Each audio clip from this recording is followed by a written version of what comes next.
একটা প্রশ্ন, আমরা যা করি কেন করি? সাইকোলজি অর্থাৎ মনস্তত্ত্ব বলে কারণ মন চাইছে তাই করি। আর সোশিওলজি অর্থাৎ সমাজতত্ত্ব বলে কারণ সমাজ শিখিয়েছে তাই করি। দুটো কথা শুনতে এক হলেও এর ব্যাখ্যা কিন্তু সম্পূর্ণই আলাদা। যেমন একজন ছাত্র পড়াশোনা করছে না, সাইকোলজি বলবে তার মনোযোগ নেই, অ্যাংজাইটি আছে, সেই কারণে একজন ছাত্র পড়াশোনা করছে না। কিন্তু সোশিওলজি বলবে তার বাড়িতে পড়ার হয়তো পরিবেশ নেই, পরিবারের কোনো সমস্যা আছে বা বন্ধুদের প্রভাব রয়েছে। তো আজকের ভিডিওতে আমি আলোচনা করব সমাজতত্ত্ব এবং মনস্তত্ত্ব কিভাবে একই মানুষকে ভিন্ন কোণ থেকে দেখে, ভিন্ন দৃষ্টিভঙ্গি দিয়ে দেখে, এবং এই দুটো জ্ঞান একসাথে কতটা গুরুত্বপূর্ণ।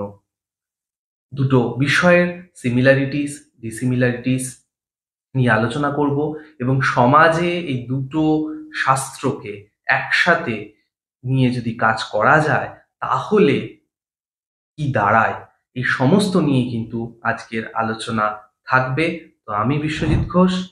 চলো আজকে আলোচনা করা যাক সোশিওলজি এবং সাইকোলজির রিলেশনশিপ।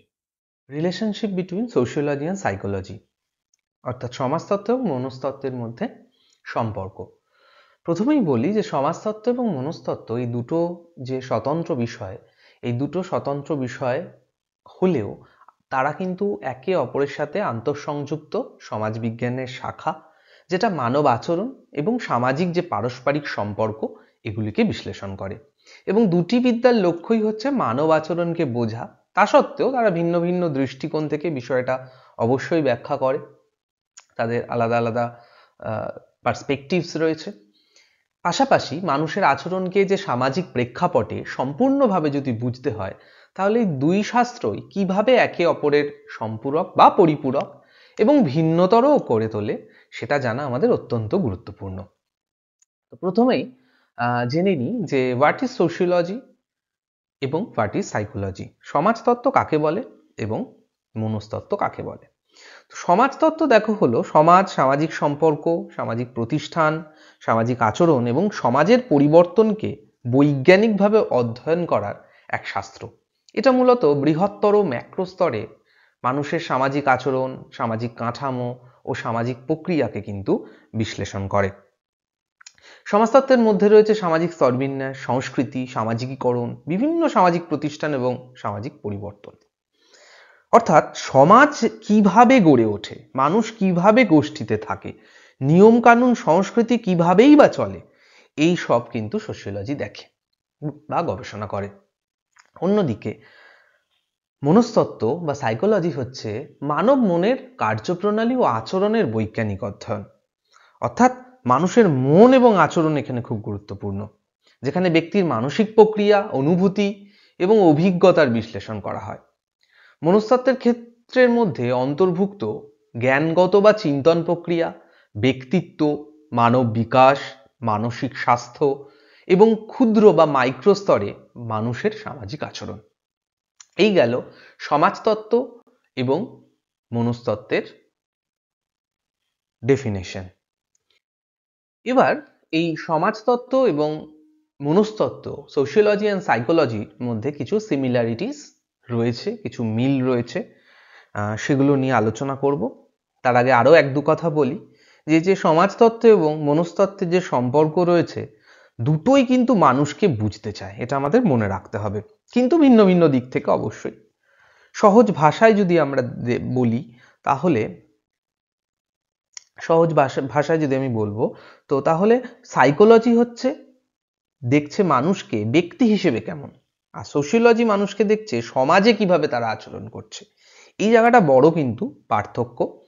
এবং সম্পর্কের ক্ষেত্রে দেখি দুটো শাস্ত্রই মানুষের আচরণকে ব্যাখ্যা করে, এক নম্বর আমাদের মনে রাখতে হবে। দুটোই বৈজ্ঞানিক পদ্ধতি ব্যবহার করে, অবজারভেশন, ইন্টারভিউ, এক্সপেরিমেন্ট, এক্সেট্রা। ব্যক্তি এবং সমাজ দুটো শাস্ত্রই একসাথে বোঝার জন্য, মানে এই ব্যক্তি সমাজ এই দুটোকেই বোঝার জন্য একসাথে দুটো শাস্ত্রই আমাদের দরকার। সোশিওলজির ক্ষেত্রে অনেক বিষয়, যেমন সোশ্যালাইজেশন, একটু আগেও বলছিলাম, অ্যাটিটিউড, ডিভিয়েন্স, সাইকোলজির ধারণা ছাড়া পুরো বোঝা কিন্তু যায় না। আবার সোশ্যাল সাইকোলজি নামে একটা আলাদা শাখা আছে, যেখানে সোশিওলজি ও সাইকোলজি মিলেমিশে একসাথে কাজ করে। তো এই জায়গা থেকে কিন্তু সম্পর্কের প্রেক্ষাপট আমরা দেখতে পারি। কিছু সিমিলারিটিস রয়েছে যেটা নিয়ে আমি আলোচনা করব। প্রথমেই দেখো যে সামাজিক আচরণ, দুটো বিষয়ই সামাজিক আচরণ নিয়ে কাজ করে। মনস্তত্ত্ব ব্যাখ্যা করে কিভাবে ব্যক্তির আচরণ সামাজিক প্রভাবের দ্বারা পরিচালিত হয়। যেমন মনস্তত্ত্বের একটি শাখায় সামাজিক মনোবিজ্ঞান, সোশ্যাল সাইকোলজি, একটু আগেও বললাম, মানুষের চিন্তা, অনুভূতি ও আচরণ কিভাবে অন্য মানুষের উপস্থিতি দ্বারা প্রভাবিত হয় সেটা কিন্তু বিশ্লেষণ করে। এবং পাশাপাশিভাবেই সমাজতত্ত্বও তাই, মানুষের আচরণ, মনোভাব, চিন্তা দুটো শাস্ত্রই কিন্তু এই দুটো শাস্ত্রেরই মূল বিষয় এটা, এগুলো। নেক্সট হচ্ছে গোষ্ঠীগত আচরণ। সমাজতত্ত্ব দেখো গোষ্ঠী এবং তাদের গঠন বা কাঠামো নিয়ে গবেষণা করে, আর মনস্তত্ত্ব অধ্যয়ন করে গোষ্ঠীগুলোর ভেতরে ব্যক্তির আচরণ কেমন, আরো বেশি মাইক্রো লেভেল। গোষ্ঠীগত আচরণ বোঝা দুটো শাস্ত্রই দুটো বিষয়ের জন্যই গুরুত্বপূর্ণ, কারণ এটা সমবর্তিতা, কনফার্মিটি, দলচিন্তা, গ্রুপ থিঙ্ক, সামাজিক প্রভাব ইত্যাদি বিষয় কিন্তু ব্যাখ্যা করতে সাহায্য করে। আমাদের মনে রাখতে হবে এটা। এছাড়াও সাংস্কৃতিক প্রভাব আরেকটি সিমিলারিটির মধ্যে পড়ছে, কালচারাল ইনফ্লুয়েন্সেস। অর্থাৎ সমাজতত্ত্ব দেখো দেখায় কিভাবে সংস্কৃতি, আমাদের যে সংস্কৃতি রয়েছে, সামাজিক মূল্যবোধ, সোশ্যাল ভ্যালুজ এবং নিয়ম নর্মস তৈরি করে যা ব্যক্তির মনস্তত্ত্বকে প্রভাবিত করে। এবং মনস্তত্ত্ব বিভিন্ন তত্ত্ব আচরণ ব্যাখ্যা করার সময় সাংস্কৃতিক উপাদানকে উল্টো দিক থেকে বিবেচনা করে। কতটা ইন্টারেস্টিং। এছাড়াও সামাজিক সমস্যা, দুটি বিষয় সামাজিক সমস্যা নিয়ে তো আলোচনা করেই, তাই উভয় শাস্ত্রই সামাজিক সমস্যাগুলো নিয়ে কাজ করছে, তবে ভিন্ন দৃষ্টিকোণ থেকে অবশ্যই। সমাজতত্ত্ব অপরাধ, দারিদ্র্য বা বৈষম্যের মতো সমস্যার পেছনে বৃহত্তর যে সামাজিক কারণসমূহ, সেই কারণসমূহগুলো নিয়ে বিশ্লেষণ করে। অন্যদিকে মনস্তত্ত্ব এসব সমস্যার সঙ্গে সম্পর্কিত ব্যক্তির যে মানসিক স্বাস্থ্য, এই জায়গাটা বেশি জোর দেয়, বা ব্যক্তিগত আচরণগত দিকগুলো কিন্তু ব্যাখ্যা করে। এছাড়াও দুটো শাস্ত্রর গবেষণা পদ্ধতির মধ্যেও সিমিলারিটিস দেখা যায়। উভয় শাস্ত্রই মানব আচরণ ও সামাজিক ঘটনার তথ্য সংগ্রহ করতে সার্ভে, পরীক্ষা নিরীক্ষা, এক্সপেরিমেন্ট, পর্যবেক্ষণ, অবজারভেশন সহ প্রায় একই ধরনের গবেষণা পদ্ধতি কিন্তু ব্যবহার করে। তাই দুজনেই তথ্য সংগ্রহ, বিশ্লেষণ, ব্যাখ্যা সব বৈজ্ঞানিকভাবেই কিন্তু করে থাকে। তাহলে এবং এই যে সোশ্যাল সাইকোলজির কথা বললাম, এই দুটো সংযোগস্থল, social psychology, group influence, attitude formation, এসব দুটো শাস্ত্র থেকেই ধার নেয়, মনে রাখতে হবে। এছাড়াও এই যে বললাম সামাজিক সমস্যাগুলো সমাজে মানুষের আচরণ বুঝতে সাহায্য করে, crime, group behaviour, learning, motivation, এসব দুটো বিষয়ে কিন্তু আলোচনা হয়, আমাদের এটা মাথায় রাখতে হবে। তো এই সিমিলারিটিসগুলো রয়েছে দুটো বিষয়ের মধ্যে। পরীক্ষায় এলেও আমরা এইভাবেই পয়েন্ট করে সুন্দর করে সাজিয়ে লিখতে পারি। নেক্সট আমি আসি যে কিছু important understanding, importance of understanding both discipline of social analysis. অর্থাৎ সামাজিক যে গবেষণা বা সামাজিক যে অধ্যয়ন, সেখানে এই দুটো শাস্ত্রেরই কি গুরুত্ব রয়েছে। প্রথম পয়েন্ট হচ্ছে মানব আচরণের সামগ্রিক উপলব্ধি। এটা কি? সমাজতত্ত্ব, মনস্তত্ত্বের যে দৃষ্টিভঙ্গি, এটা একত্রে বিবেচনা করলে জটিল সামাজিক যে সমস্যাগুলো রয়েছে, ব্যক্তি স্তর ও সামাজিক স্তর উভয় দিক থেকেই সম্পূর্ণভাবে বোঝা যায়। এটা খুব একটা বড় জায়গা। মানব আচরণকে সামগ্রিকভাবে যদি উপলব্ধি করতে হয়, তাহলে এই দুটোর ইম্পর্টেন্সই কিন্তু খুব পরিমাণে। নীতি নির্ধারণ, দুটো শাস্ত্রেরই, সোশিওলজি অ্যান্ড সাইকোলজির অন্তর্দৃষ্টি যদি একত্র করা হয়, তাহলে সামাজিক হস্তক্ষেপমূলক কর্মসূচি, মানসিক স্বাস্থ্যের যে নীতিগুলো রয়েছে এবং উন্নয়নমূলক পরিকল্পনাগুলো রয়েছে, বিভিন্ন রিসার্চের ফলে যে উন্নয়নমূলক পরিকল্পনা আরও কার্যকর এবং ফলপ্রসূ হবে যদি দুটোকে এক করে কাজ করা হয়। সামাজিক পরিবর্তন অনুধাবন করা যায়, অর্থাৎ সোশিওলজিস্টরা তো অবশ্যই ফিউচারকে প্রেডিক্ট করতে পারে। মনস্তাত্ত্বিক উপাদান সামাজিক পরিবর্তনের যে প্রক্রিয়াকে প্রভাবিত করে। আবার সামাজিক কাঠামো, মূল্যবোধ ব্যক্তির যে মনস্তত্ত্ব এবং আচরণের গভীর প্রভাব ফেলছে। এই দুয়ের সম্পর্ক বুঝলে পরিবর্তনের গতি প্রকৃতি আরো বেশি স্পষ্ট হবে। একটা বিষয় দিয়ে যতটা বোঝা প্রেডিক্ট করা যাবে, বোঝার চেষ্টা করা যাবে, দুটো বিষয় এক করে বুঝলে কিন্তু আরো বেশি ফ্রুটফুল রেজাল্ট পাওয়া যেতে পারে, এমনটা মনে করা হয়। এছাড়াও সমালোচনামূলক বিশ্লেষণের ক্ষমতা আরো বেশি বৃদ্ধি হয়ে যাবে। একজনের সাথে বা একজনের পাশে যদি আরেকজন দাঁড়িয়ে যায় তো কেমন হয়, ঠিক এইরকমই বিষয়ের ক্ষেত্রেও, শাস্ত্রের ক্ষেত্রেও দুটি, অর্থাৎ উভয় শাস্ত্রের জ্ঞান থাকলে বিভিন্ন সামাজিক তত্ত্ব, গবেষণা ও ব্যাখ্যাকে আরো সমালোচনামূলকভাবে মূল্যায়ন করা যায় এবং ব্যক্তি সমাজের পারস্পরিক নির্ভরতাও কিন্তু বোঝা আরো বেশি ইজি, সহজ হয়। এছাড়াও 5 নম্বর পয়েন্ট, সাংস্কৃতিক দক্ষতা অর্জন, অর্থাৎ মনস্তত্ত্ব এবং সমাজতত্ত্ব সমন্বিত দৃষ্টিভঙ্গি, দুটো দৃষ্টিভঙ্গি যদি এক করে মানুষকে বিভিন্ন সংস্কৃতি, সামাজিক প্রেক্ষাপট, বৈচিত্র্যের প্রতি আরো বেশি সংবেদনশীল ও দক্ষ করে তোলে, যা সামাজিক গবেষণা পেশাগত ক্ষেত্রের জন্য অত্যন্ত গুরুত্বপূর্ণ। তো এই জায়গাটা কিন্তু খুব ইম্পর্টেন্ট। আমরা যদি পরীক্ষায় এই পয়েন্টটাও দেই তাহলে কিন্তু আমাদের মার্কস আসার প্রবাবিলিটিও আরো বেশি হবে। এবং বোঝার ক্ষেত্রেও দেখো দুটো সাবজেক্ট কতটা কার্যকরী যদি একসাথে মিলে কাজ করা যায়। তবে এদের মধ্যে কিছু ডিফারেন্সেসও কিন্তু আছে। প্রথমেই আলোচনা করেছিলাম যে যেমন সিমিলারিটিস রয়েছে, সেরকম ডিসিমিলারিটিস বা ডিফারেন্সেসও কিন্তু দুটো সাবজেক্টে আছে, কারণ দুটো আলাদা আলাদা দৃষ্টিভঙ্গি দিয়েও যেহেতু কাজ করে, সেক্ষেত্রে আমাদের পার্থক্য তো অবশ্যই লক্ষ্য করা যায়। প্রধান যে লক্ষ্য, প্রাইমারি যে ফোকাস, সেইটা অবশ্যই এর মধ্যে পার্থক্য আছে। কারণ দেখো, সমাজতত্ত্ব সমাজ, সামাজিক কাঠামো, প্রতিষ্ঠান এবং দলগত আচরণ বিশ্লেষণ করে, অনেক ব্রডার এরিয়া, অনেক ম্যাক্রো এরিয়া অবশ্যই।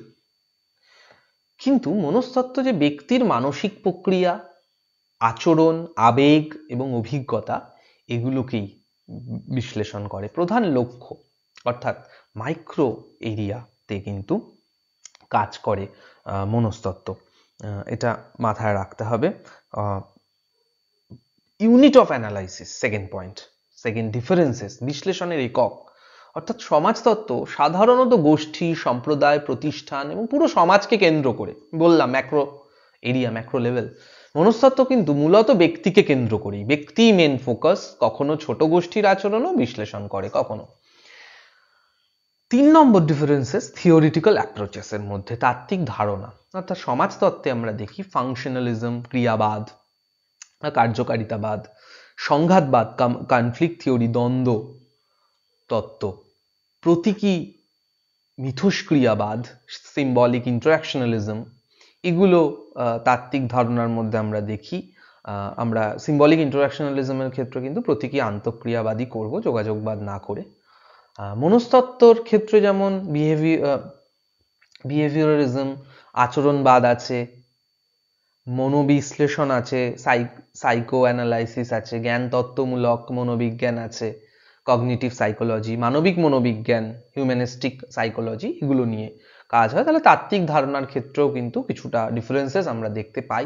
এছাড়াও রিসার্চ মেথডসের ক্ষেত্রে যদি আমরা দেখি যে সমাজতত্ত্ব বিভিন্ন জরিপ, জনগণনা, ডেমোগ্রাফিক বিশ্লেষণ, সাক্ষাৎকার, অবজারভেশন, পর্যবেক্ষণ, আরো বেশি গুণগত কোয়ালিটেটিভ গবেষণা ক্ষেত্রে ছড়িয়ে আছে। মনস্তত্ত্ব পরীক্ষাধর্মী গবেষণা, ক্লিনিক্যাল স্টাডি রয়েছে, মনস্তাত্ত্বিক পরীক্ষা, এগুলো কিন্তু রিসার্চ মেথডসের ক্ষেত্রে, গবেষণা পদ্ধতির ক্ষেত্রে আমরা দেখতে পারি। তাহলে গবেষণার ক্ষেত্র কি হলো? সোশিওলজির ক্ষেত্রে সমাজ, মনে রাখতে হবে। গবেষণা ক্ষেত্র আমি আবারও বলছি, সমাজ, গোষ্ঠী, প্রতিষ্ঠান। আর সাইকোলজির ক্ষেত্রে কি হলো? ব্যক্তি এবং ব্যক্তির মন। কেন্দ্রবিন্দু কি? সোশিওলজির ক্ষেত্রে সোশ্যাল বিহেভিয়ার, আর সাইকোলজির ক্ষেত্রে আমাদের মনে রাখতে হবে mental behaviour. Social behaviour versus mental behaviour. কি কি ব্যাখ্যা দিচ্ছে? সোশিওলজি সমাজ কিভাবে মানুষকে গড়ে তোলে, আর সাইকোলজি মন কিভাবে মানুষের আচরণ তৈরি করে। ভালো করে মনে রাখবে।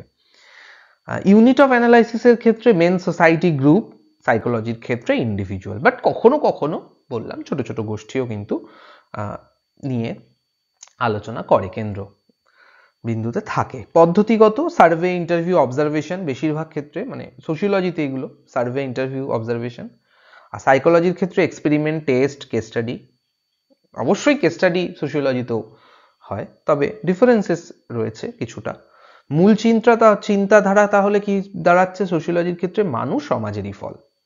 আর সাইকোলজির ক্ষেত্রে কি দাঁড়াচ্ছে? মানুষ মানসিক প্রক্রিয়ার ফল।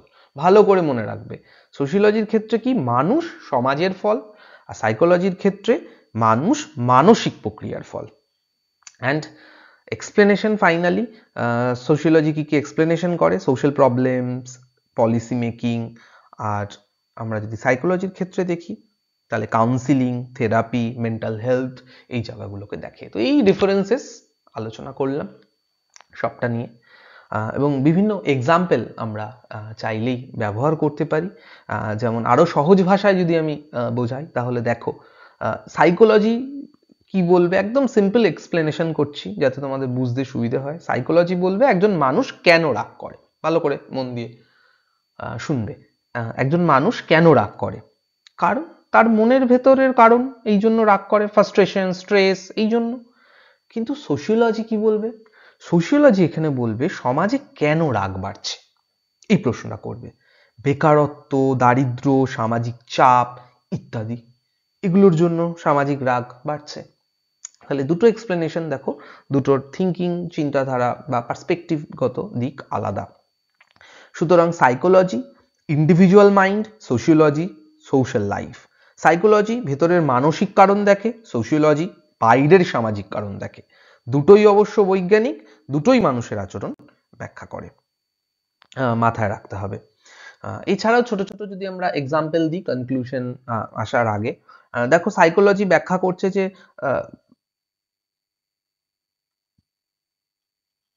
একজন চোর হয়তো, আমি আরেকটা এক্সাম্পল দিয়ে বোঝাচ্ছি, যেমন অপরাধ, ক্রাইমের ক্ষেত্রে যদি আমরা সাইকোলজি এবং সোশিওলজিকে পার্থক্য করি তাহলে দেখব ক্রাইমের ক্ষেত্রে বলছে যে সাইকোলজি কি বলবে, একজন চোর হয়তো ইম্পালসিভ, অ্যাগ্রেসিভ পার্সোনালিটি, মেন্টাল ডিসঅর্ডারের কারণে অপরাধ করে।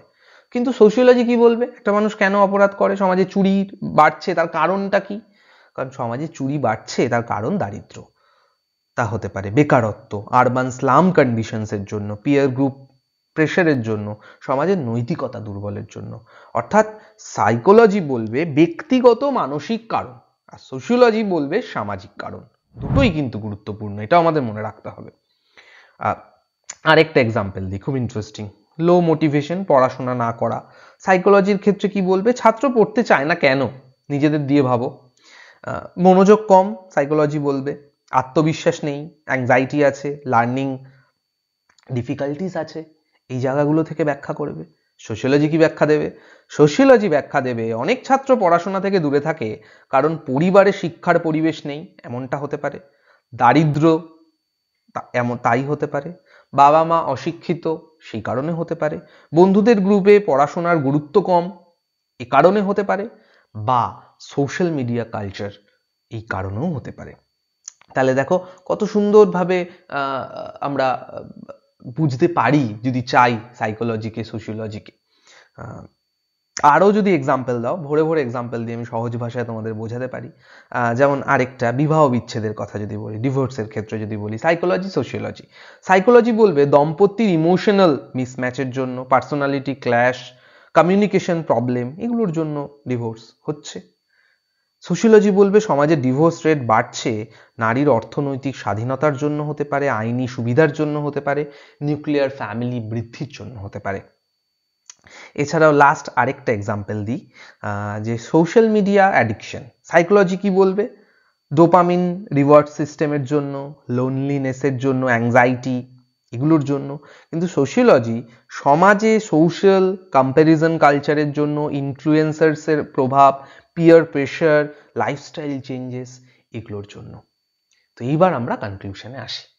তো এই যে আন্তঃবিভাগীয় যে দৃষ্টিভঙ্গি দুটো, গোষ্ঠীগত গতিবিধি, সামাজিক প্রভাব, পরিচয় গঠন এবং সামাজিক প্রেক্ষাপটে একটা মানসিক স্বাস্থ্যের মতো বিষয় সম্পর্কে মূল্যবান অন্তর্দৃষ্টি কিন্তু প্রদান করছে। যেসব বিষয় কেবল একটা মাত্র স্বাস্থ্যের মাধ্যমেই সম্পূর্ণভাবে ব্যাখ্যা করা সম্ভব নয়, তাই দুটোকেই আমাদের নিয়ে চলতে হবে। দুটোই ইম্পর্টেন্ট সমাজের জন্য, ফাইনালি এটা আমরা অবশ্যই বলবো।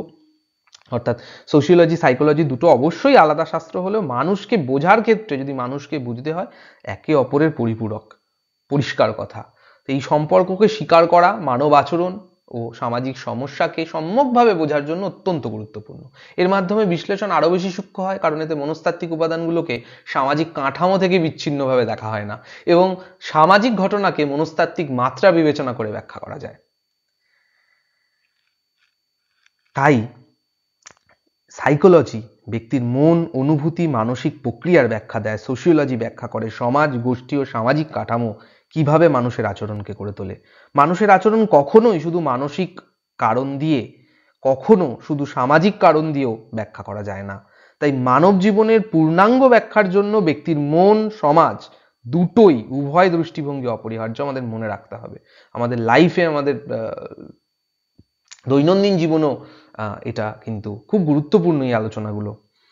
এই কারণেই কিন্তু দুটো শাস্ত্র পারস্পরিকভাবে সম্পর্কিত, আন্তর্নির্ভরশীল এবং আধুনিক মানব বিজ্ঞানকে সমৃদ্ধ করতে একসঙ্গে কাজ করে। তাই সর্বোপরি সমাজতত্ত্ব এবং মনস্তত্ত্ব স্বতন্ত্র শাস্ত্র হলেও তাদের সম্পর্ক, আবারও বলছি, পারস্পরিক, সমৃদ্ধি এবং পরিপূরকতার। এই সম্পর্ক বোঝা আমাদের জটিল সামাজিক সমস্যা বিশ্লেষণে, কার্যকর সামাজিক ও মনস্তাত্ত্বিক হস্তক্ষেপ তৈরি করতে এবং ব্যক্তি ও সমাজের মধ্যকার যে সূক্ষ্ম সম্পর্ক সেই অনুধাবন করতে সহায়তা করে। তাই এই আন্তঃবিভাগীয় দৃষ্টিভঙ্গির চর্চা কেবল একাডেমিক অনুশীলনেই আমাদের করলে চলবে না বা সীমাবদ্ধ রাখলেই চলবে না। এটা সমসাময়িক সামাজিক এবং মানসিক চ্যালেঞ্জ মোকাবিলার একটা কিন্তু অপরিহার্য উপায়। ফাইনালি শেষ করব, সাইকোলজি মানুষের মনের ভেতর, মাইন্ড অ্যান্ড সোশিওলজি মানুষের বাইরে, সোসাইটি। মানুষ কি করে দুটো শাস্ত্রই দেখে, কিন্তু কারণ ব্যাখ্যা ভিন্ন দিক আছে, কারণ psychology mental reasons, sociology social reasons. এবং অবশ্যই আবারও বলছি, সমাজতত্ত্ব এমন একটা বিষয় যেটা শুধুমাত্র কিন্তু টেক্সট বা বই এগুলোর মধ্যে সীমাবদ্ধ নয়। আমাদের সমাজ, আমাদের মানব জীবন, আমাদের মানব বিহেভিয়ার, এই সবটা নিয়েই কিন্তু সমাজতত্ত্ব। তাই বাইরে জায়গাটাও কিন্তু, বাহ্যিক জায়গাটাও কিন্তু আমাদের অবশ্যই বুঝতে হবে। তো এই ছিল আজকে আলোচনা তোমাদের সাথে। কেমন লাগলো অবশ্যই কিন্তু আমাকে কমেন্ট করে জানিও। এই সোশিওলজি এবং সাইকোলজির যে রিলেশনশিপ, সিমিলারিটিস, ডিসিমিলারিটিস, ওভারঅল আজকের আলোচনা কেমন লাগলো অবশ্যই জানাবে। এবং আমার আনঅফিসিয়াল সোশিওলজিকে অবশ্যই তোমরা লাইক করো একটা, এবং পাশে থেকো। আরও তোমাদের যে বন্ধু বান্ধব রয়েছে তাদেরকে শেয়ার করো। শুধুমাত্র সোশিওলজি স্টুডেন্টদের জন্য নয়, এটা কিন্তু সাইকোলজি স্টুডেন্টদের জন্য কিন্তু খুব ইম্পর্টেন্ট হবে আশা করি এই ভিডিওটা। তাই তোমাদের সাইকোলজি নিয়ে যারা পড়ছে তেমনও যদি কোনো বন্ধু বান্ধব থাকে, অবশ্যই কিন্তু ভিডিওটা ফলো করো। এবং আমার সাথে যদি পার্সোনালি তোমরা যোগাযোগ করতে চাও বা আনঅফিসিয়াল সোশিওলজির সাথে তোমরা যদি যুক্ত হতে চাও, তাহলে অবশ্যই কিন্তু আমার ফোন নাম্বার দেওয়া আছে, আমাকে কল করতে পারো। আজকে এতটুকুই। দেখা হচ্ছে নেক্সট ভিডিওতে। প্রত্যেকে সকলে ভালো থেকো এবং সুস্থ থেকো।